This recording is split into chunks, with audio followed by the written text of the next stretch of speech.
Okay, guys, so this is an XTM 247 or 24.7 update. People have been asking what the hell's going on with it. Where is it? Did I fix it or not fix it? Well, it's being fixed currently. I'm just waiting on some more parts, one of which I got today.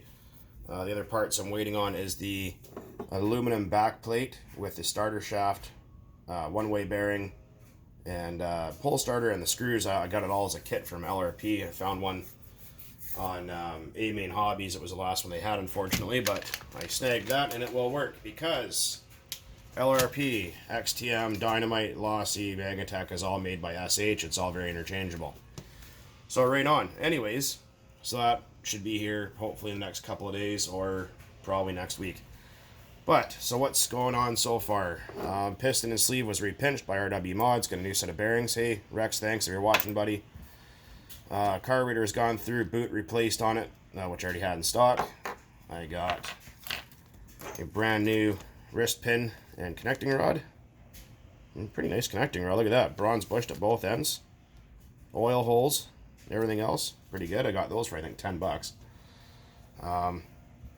The back plate assembly, I believe I paid $28. So $30, I guess. Whatever, no big deal. Got new glow plug. I ordered all, well, these are for all my standard plug engines, but that's besides the point. I'll get to the new part here in a moment, but a lot of people have asked me why I would even bother replacing parts or even trying to fix this old engine. Like, oh, why would you waste your time and money with that? It's just a piece of shit, chuck it away and buy a new one. Well, I was able to get the parts really cheap, like I just mentioned. Second of all, engines in Canada are twice the amount of money they are in the United States, where if you wanted to buy, like, say, a Dynamite 28 Big Red in the States, they're like 180, $200. Over here, they're almost 300. So, I mean, obviously, it's quite a difference in cost. So, and like I said, I could get all the parts for this thing cheaper, and these old XTM 247s are kind of rare now, and they're a really kick-ass engine. They really ran great back in the day. I used to run them to my Savages and all sorts of 1.8 stuff, and they were great. So I got a package here from Ukraine. I already opened it. Forgot to hit record on that. Oops, my bad. But here's the part number of said part, and I'll get into that in just a moment. That's XTM parts, by the way. In case you guys want to look that up if you need one. I don't know if there's any more out there. I didn't know they sold XTM parts in Ukraine, but apparently they do, or did, or whatever. So here's what I got. This was one of the biggest things that I've been after, and I finally found one. This took a long time to get here. It was a new engine block. Pretty snazzy. Look at that. It's actually got threads in the screw holes. Pretty nice. As you can see, yeah, it's pretty good. Really nice stuff. So what was up with this block? People keep asking. So you can see that corrosion there, that ring. You can feel it with your fingers. Like you can hear how rough that is. And what's that's from is someone using that silicone to seal it, and that vinegary smelling silicone. And what it is it's acidic.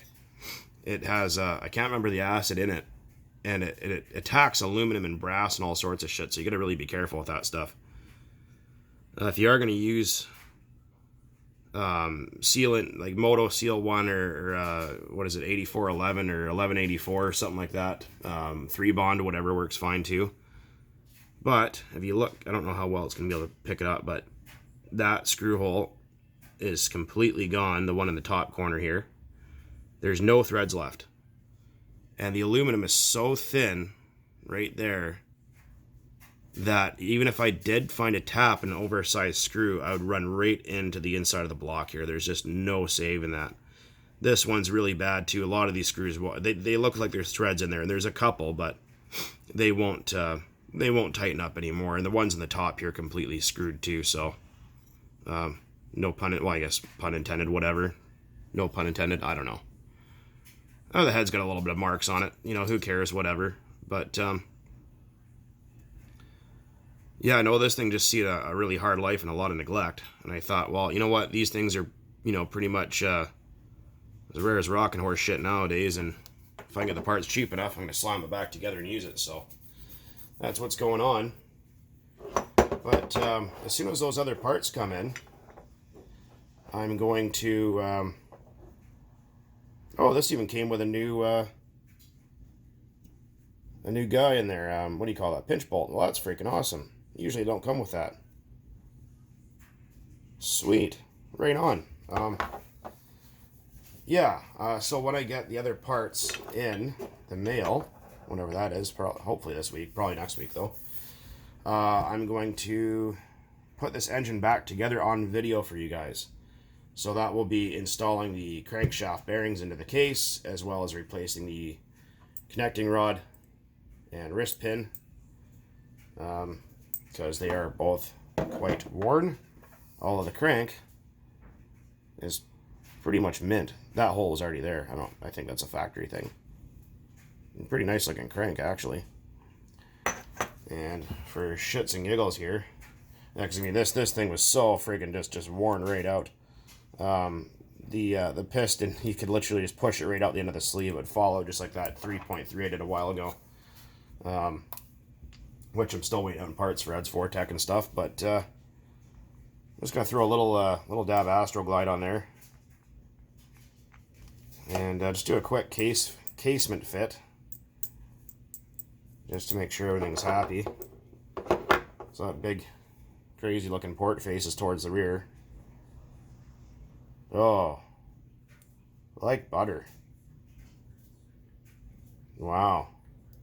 Considering that old block, I had to heat the hell out of it just to get that sleeve out of there. It took me, well, when I first got that, it probably took me a good hour to almost get it apart. I had to soak it in penetrating oil and tried methanol and heating it and boiling it and all sorts of shit to get it undone, and I finally did.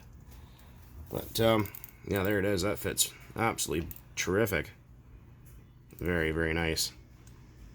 Well, like I said, I will be putting this back together all on video. I am missing one head screw, so I'm going to see if I'm going to rob one of those out of a junk engine, and we'll go from there. But until then, guys, as always, thanks for watching, and keep on burning nitro out there. Cheers.